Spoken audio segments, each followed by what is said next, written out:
In Ireland, some families don't learn about death from a call.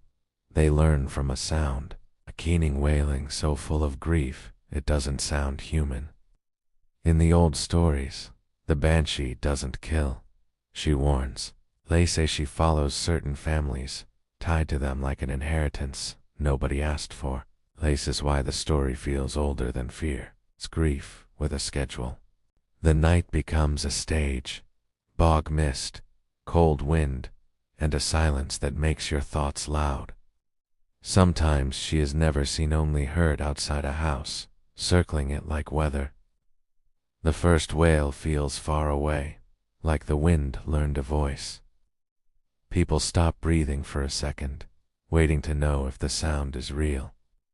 The second wail isn't louder, it's closer, like grief walking toward the door.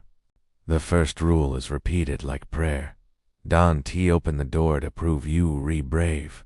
Don't call out either. A voice can become an invitation by accident. T. The house goes still, the way a church goes still before a funeral. Some tellings add a quiet knock, patient like death, asking permission. T.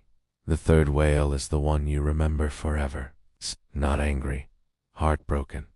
People describe her differently, young or old, but always with the same weight, as if she has been crying longer than you've been alive.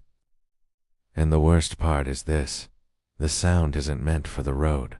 It's meant for someone inside. It's after the keening, the waiting begins. The house listens for morning like it's waiting for a verdict.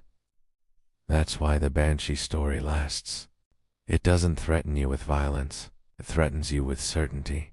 It's grief arriving before the news, before the name is spoken out loud. In the old advice, you stay close to your people on nights that feel wrong. You don't look for proof. Proof is a luxury. Survival is quieter. Dawn doesn't erase it. Dawn just gives you light to carry the fear properly. Even outside, the world feels altered, like a bell has been rung that only some can hear. The Banshee's message isn't complicated. Something is coming, and you can't bargain with it. The only choice the story gives you is how you behave before it happens. Don't open the door. Don't chase the sound. Don't pretend you're above old warnings. Hold the living close while you still can. That is the only defiance the legend respects. And when the house goes quiet again, the silence feels like a shadow that learned your address. So remember the Irish rule. If you hear keening outside a house at midnight, don't open the door. Stay close to the living, and wait for morning to tell you why.